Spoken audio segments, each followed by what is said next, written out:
Bonjour, les Kansinak. Bonjour, Gino, Dijni Kaz, Mikaze, and Dudem.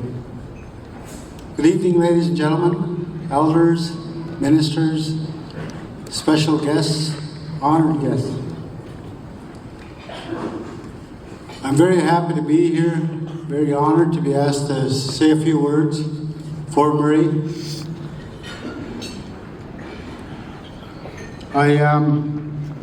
I thought of a lot of things that I could say this evening, but I guess I wanted to be meaningful. So, Chief Justice, Chancellor, Chief Commissioner, Doctor, Senator Sinclair, I want to take this opportunity to acknowledge your presence, your work, and your legacy. I, like many others in this room and across Turtle Island, owe you a debt of gratitude and have great respect for you and the work that you have done for our people. You've had an impact on Aboriginal and non-Aboriginal people alike, and you have achieved great things in your lifetime. You have achieved these things within spaces that were never occupied by Indigenous people. And in doing so, you have set a precedent.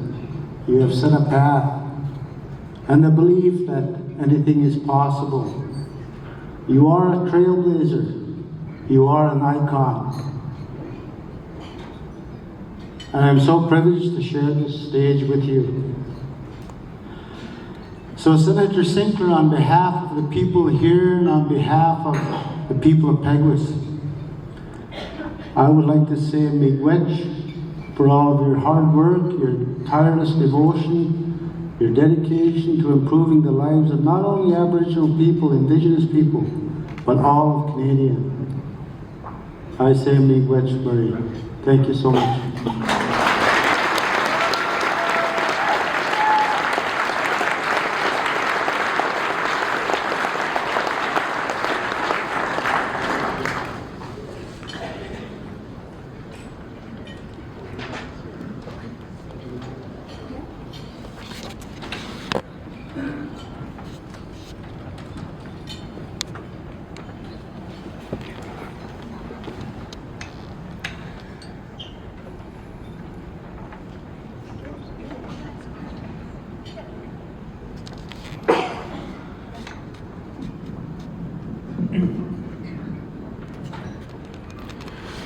Bonjour, Kanastuk.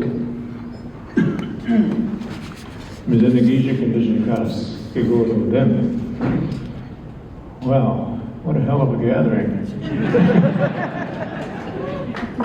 Thank you very much for all of you who showed up and participated in this evening. On a small aside, I want to give my apologies to Tom Jackson. I ran over his toes twice tonight. So, sorry, Tom. I won't do that again. And I'd like to thank the elder who gave the opening prayer and set us off on the right course. In the few minutes that I've been asked to say a few words to you, I want to tell you a little bit about why I did what I did and did what I did in the way that I did it. And it has to do with the fact that when I was younger, almost from the time that I was in my early grades, I wondered about things. And one of the things I wondered about was, why are they not honoring our treaty? My grandfather had talked to me about the treaty, and yet I knew, because of my own studies, that the treaty was not being honored. And I wondered why. And that kind of stayed with me most of my life. And later on, when I was making a decision about what my career was going to be, two things kind of governed my decision making. One was that I had to convince my grandmother to let me go to university because she wanted me to be a priest. Yeah, right, that's what I thought too.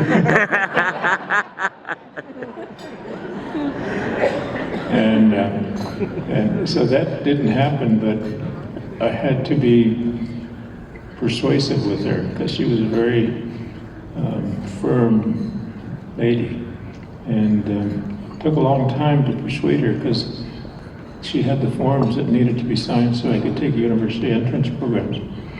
And so on the very last day, I said to her, I need to have those forms signed because I have to hand them in today so I can go to university. And she said to me, all right, I'll sign this for you, but I don't want you to waste your education there. I want you to promise me that whatever it is that you study, whatever it is that you do, that you'll always do it for the people, and that you'll always think about them as you're going about your work. Even if you're a carpenter like your grandfather is, just think about them. And so that's guided me in my decision making all the way along. I always ask myself a question, and that is, what would my grandmother think about what I am about to decide? What would be her thought? And so she was a very big influence in the course of my career development. And then when I was making decisions at university about why am I here? Why am I in law school? Why am I going into law school? Because we had to have this talking circle at the beginning to explain to each other why we're going into law school. And at that time I said, I'm here because I need to understand. I need to understand why our people have been treated like they've been treated. I need to understand why the treaty which we had just signed in 1871 was being dishonored by 1889 in that phase, and I need to understand why it was so badly interpreted that children were being taken away. I need to understand what was the plan. And so, and in particular, I needed to understand why the treaty couldn't be honored again. And so I spent my legal career trying to answer many of those questions, because each time you answer a question, it leads to other questions. And so I used that time when I was in law school, not just to answer the question that I went in there with, but to start to ask and answer other questions as well. And so I came out of law school very well informed about what the law was and how it had been misinterpreted and how it had been misinterpreted, and in particular why it was misinterpreted. And it had to do with the fact that early on I concluded that everything was due to the fact that our public education system, which educated my relatives in residential school and educated our friends in the white community in public schools as well, was founded upon principles of white supremacy. Our education system is a white supremacist tool. And so, having sorted that out, I decided that it was about time somebody started speaking about those things. And so I was asked by the government of Manitoba if I would agree to become a judge. Initially I said no. I said, you guys don't pay enough. I'm making more money as a lawyer than you ought to be able to pay me as a judge. But they offered me a position as the associate chief judge, and so I accepted that. And timing being what it is, I was a judge sworn in on Friday, March the 5th, I think, or 3rd. And that was a Friday. On the following Tuesday, J.J. Harper was shot in the streets of Winnipeg by a city policeman. And then on Wednesday, the government of Manitoba fell in a vote of non-confidence. And so they had to call an election. They called an election by Friday. And that Friday, they also, because of pressure from the various political organizations, including chiefs, they created the Aboriginal Justice Inquiry. And so initially they asked me if I would be the sole head of the Aboriginal Justice Inquiry. But I said, no, it would be a mistake to put an Indigenous guy as the head of this important inquiry. We have to have a white guy doing it with me who has credibility and who works to understand as well. And so they appointed my colleague and subsequently my really good friend, the Associate Chief Justice of the Court of Queen's Bench, Alvin Hamilton, as a co-commissioner. And so we then set out about doing our work. And we asked, with the support of the chiefs, for the Helen Betty Osborne case to be included in our mandate as well. And they gave us that as well. But we asked for a very broad mandate to look at the relationship between Indigenous people and non-Indigenous people within the justice system. And that's when we first came to the conclusion that the justice system was founded upon the principles of white supremacy that had been used to educate everybody in Canada.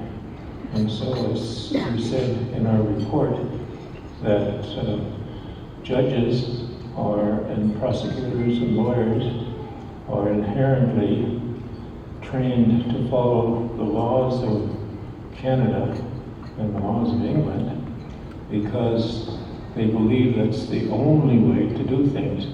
But there's another way, we said, and that is to take a serious look at the way that Indigenous people have governed themselves historically and can govern themselves. And so that began some serious discussions with the government of Canada and the government of Manitoba. But it took a while because they didn't easily accept that. So I spent the better part of the next 10 or 15 years educating judges to start looking at the way they are judging Indigenous people, to put all of that together and to think about it carefully before they did what they did. And then the Royal Commission on Aboriginal Peoples was created, and in the Royal Commission report, they talked about the very same thing. In fact, they copied some of the work that we did in the AJI. And when we saw that happening, then it influenced, we could see that it influenced not only judges who were reading that, but also it influenced the government of Canada, who developed changes to the criminal code, which resulted in the Gladue reports, which today are being misapplied, but still, at least we know what's going on out there, and we still have work to do with regard to that.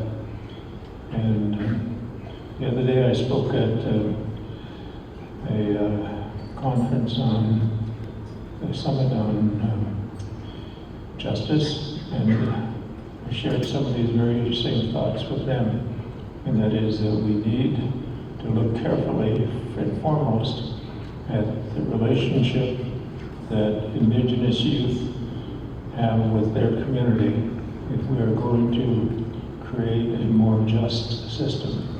Because everything turns on the fact that Indigenous youth were growing up without a sense of what their community was and who their community is. And so some of that has to do with the fact that residential school survivors were coming home and being put in charge of the community who themselves had no idea about their own collective identity, their own sense of community. And so they needed some work. And in the final work of the Truth and Reconciliation Commission, we said that reconciliation is about developing a relationship of mutual respect.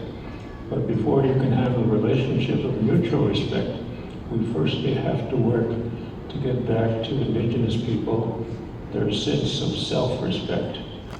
And we've not done that. And because of that, our young people, as with many of our older people, including some of our leaders, had no sense of their relationship and responsibility to the people in their community. They didn't have a sense of community, and we needed to give them that sense of community. So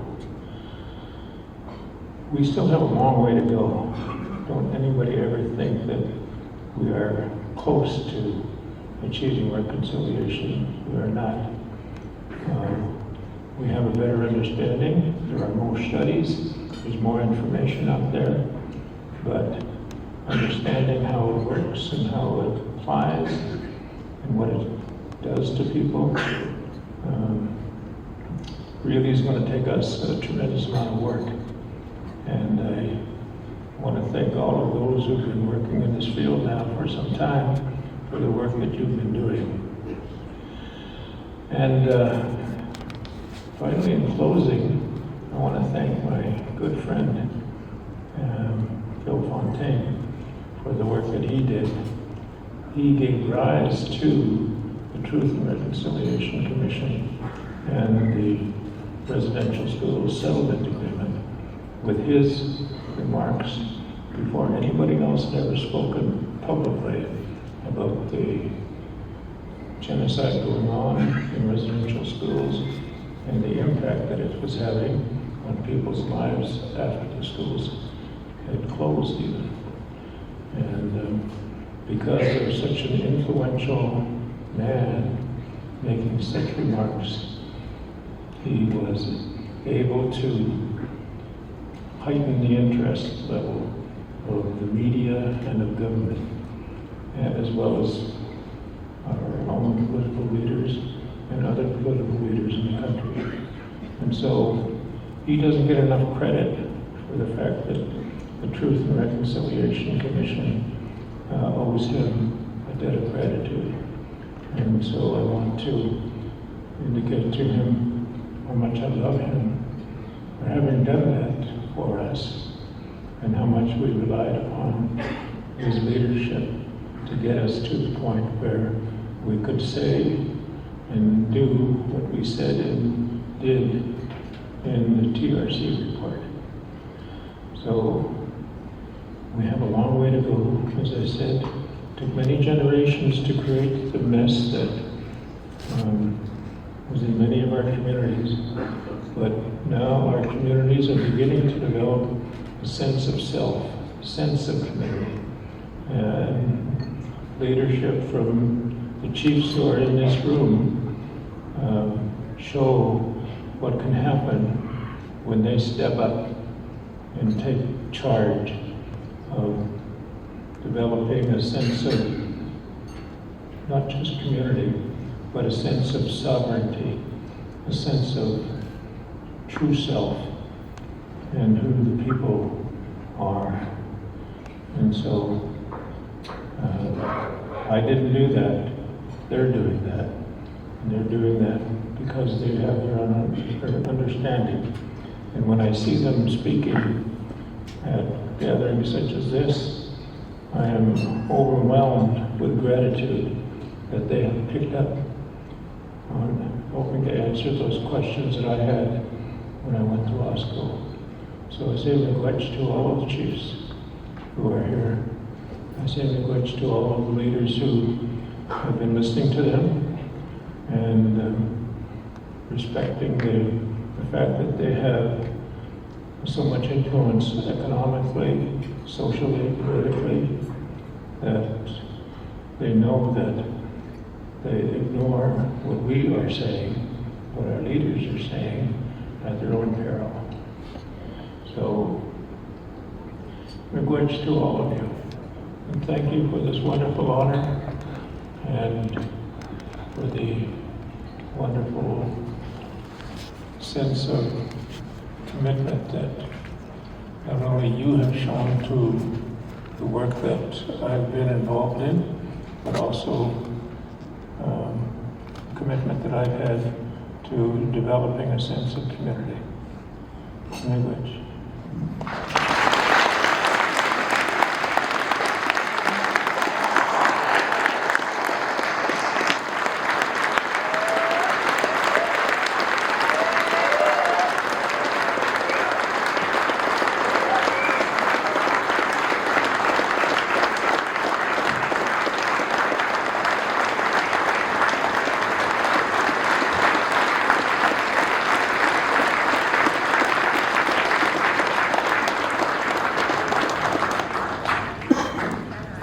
Where do I go? Now they're gonna